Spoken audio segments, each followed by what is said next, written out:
Okay बच्चों, तो आपको पता है ना कि हमारी बॉडी में जितने भी डिफिकल्ट कॉम्प्लेक्स प्रोसेसेस हो रहे होते हैं, like as we are thinking human being, ठीक है। तो जो भी हम प्लान करते हैं उसे एग्जीक्यूट करते हैं, तो किस तरह से हमारा ब्रेन हमारी बॉडी को सिग्नल सेंड करता है, या फिर जो भी हमारे सेंसर ऑर्गन्स होते हैं वो किस तरह से, ठीक है, सेंसरी न्यूरॉन के थ्रू हमारे ब्रेन तक उस सिग्नल्स को सेंड करते हैं, ठीक है। तो वो सारे प्रोसेस, ये सारे कॉम्प्लेक्स प्रोसेस किसके थ्रू होते हैं? हमारा जो मेन बॉडी का सेंटर है वो है हमारा ब्रेन, ठीक है। तो ह्यूमन ब्रेन जो है ना बेटा, वो एक्चुअली जैसे आप वॉलनट देखते हो ना इंटरनली, ठीक है, तो कैसा होता है, दो पार्ट में होता है, बीच में थोड़े से पार्ट से वो कनेक्टेड होता है ना, ठीक है, जैसे ये वाला। तो हमारा जो ब्रेन होता है ना वो भी एग्जैक्टली दो पार्ट में होता है, ठीक है। लेफ्ट हेमिस्फेयर, क्योंकि स्फेयर टाइप का दिखता है, तो ये आधा हो गया, तो ये हेमिस्फेयर होता है। और दूसरा होता है राइट हेमिस्फेयर, ठीक है। जो लेफ्ट वाला बॉडी जो ब्रेन होता है ना, वो हमारी राइट साइड की बॉडी को कंट्रोल करता है, और जो राइट पार्ट होता है ब्रेन का वो हमारी लेफ्ट साइड की बॉडी को कंट्रोल करता है। ओके, चलो अब हम पढ़ते हैं जो भी हमारी बॉडी में इतने सारे फंक्शंस होते हैं, ठीक है। जो भी हम अपने थिंकिंग प्रोसेस के थ्रू, हम जो भी अपने प्रोसेस, अपने जो भी हम वर्क करते हैं, एक्शन करते हैं, या किस तरह से हम प्लान करते हैं, ठीक है। तो ये हमारे ब्रेन के कौन से पार्ट में किस तरह के काम होते हैं, अब हमें वो देखते हैं, ठीक है। तो सबसे पहले देखते, देखो हमारा जो ब्रेन है वो किसके अंदर होता है? बोनी स्ट्रक्चर यानी कि स्कल के अंदर, ठीक है, जिसे हम क्रैनियम कहते हैं, ठीक है। क्या कहलाते हैं स्कल को? क्रैनियम। इस क्रैनियम के अंदर होता है हमारी बॉडी का मोस्ट इंपॉर्टेंट ऑर्गन, जो कि क्या है? ब्रेन, ठीक है। ब्रेन को बेटा फर्दर तीन पार्टों में डिवाइड किया गया है। फर्स्ट आता है आपका फोर ब्रेन, ठीक है। उसके बाद आता है आपका मिड ब्रेन, ठीक है। और लास्ट आपका क्या आता है? हिंड ब्रेन, ठीक है।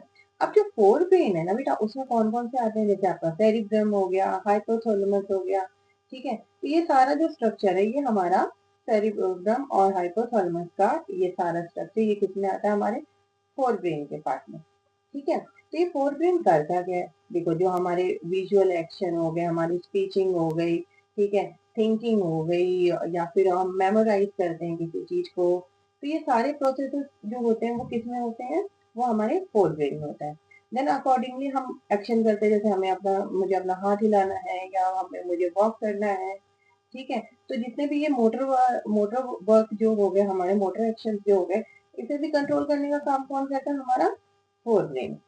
बट रिमेम्बर, आप रिफ्लेक्स एक्शन में क्या पढ़ते हो कि जैसे ही हमें कोई स्टिमुली, यानी कि जैसे हमने किसी हॉट चीज को टच किया, तो हम क्या करते हैं? फटाफट अपना हाथ हटा लेते हैं, ठीक है। इस मोटर एक्टिविटी को जो है वो हमारा फोर ब्रेन कंट्रोल नहीं करता, उसे कौन कंट्रोल करता है? हमारा स्पाइनल कॉर्ड, ठीक है, ताकि टाइम को ज्यादा से ज्यादा बचाया जा सके और बॉडी को हार्म ना हो। ओके, और बाकी सारे जितने भी मोटर या मसल्स एक्टिविटी होती है, जैसे हाथ पैरों को हिलाना, चलना, वॉक करना, ये सब कौन कंट्रोल करता है? वो हमारा फोर ब्रेन कंट्रोल करता है, ठीक है। अब फोर ब्रेन के जो डिफरेंट पार्ट्स में डिवाइड किया गया है, और वो हमारी बॉडी के डिफरेंट डिफरेंट फंक्शन को कंट्रोल करता है, ठीक है। और मोस्टली आपको याद रखना है कि हमारी speeching, thinking, memory, movement of muscle, ठीक है, जो हमारे वॉलंटरी एक्शन है उन सबको कंट्रोल करने का काम कौन करता है? हमारा fore brain. Now next move on mid brain. Mid brain और जो आपका हिंड ब्रेन है ना बेटा, ये दोनों मिलकर क्या बनाते हैं? मोस्टली ब्रेन स्टेम, ठीक है। और ये पार्ट देख रहे हो आप? मैंने आपको बताया था ना कि जो हमारा ब्रेन होता है वो दो हेमिस्फीयर में डिवाइडेड होता है। तो ये पोर्शन जो होता है ना, ये एक दूसरे को कनेक्ट करने का काम करता है, ये वाला, ठीक है। उसके बाद आपका आता है मिड ब्रेन। मिड ब्रेन जो है आपका mid brain and hind brain, ये दोनों मिलकर हमारे ब्रेन का ब्रेन स्टेम बनाते हैं, ठीक है। मिड ब्रेन का फंक्शन क्या होता है? मिड ब्रेन का फंक्शन लाइक आपका हो गया हियरिंग या विजुअल, इनमें हेल्प करना, ठीक है। कंप्लीट कंट्रोल नहीं है बट इसमें ये हेल्प करते हैं। फिर उसके बाद आपका आता है हाइपोथैलेमस, ठीक है। हाइपोथैलेमस बेटा देखो, जैसे आपने खाना वाना खा लिया, ठीक है, उसके बाद ये फीलिंग आती है ना, अरे मेरा पेट तो फुल हो गया, तो इस फीलिंग को अराइज करने वाला कौन होता है? हाइपोथैलेमस, ठीक है। लास्ट हमारा क्या बचता है? Hind brain. हिंड ब्रेन में हमारा आता है कौन? कौन सा हमारे किस में हेल्प करता है? ब्रेथिंग प्रोसेस में, ठीक है। मेडुला। मेडुला आपकी किसमें हेल्प करेगी? सैलिवेशन में, वॉमिटिंग वगैरह, ठीक है, तो इस तरह की चीजों में जो हमारे, और रिफ्लेक्स सेक्शन में भी मेडुला हेल्प करती है। ठीक है, फिर आता है आपका सेरिबेलम।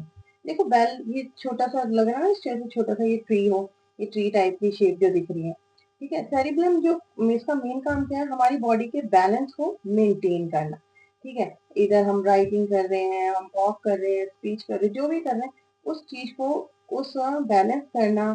ठीक है, बॉडी मूवमेंट को कोऑर्डिनेट करना, उसे ढंग से हम अपने बॉडी को किस तरह से कंट्रोल कर सकते हैं। तो ये सारी बैलेंसिंग का काम याद रखना कौन करता है, सेरिबेलम। ओके, तो आपको बस इतने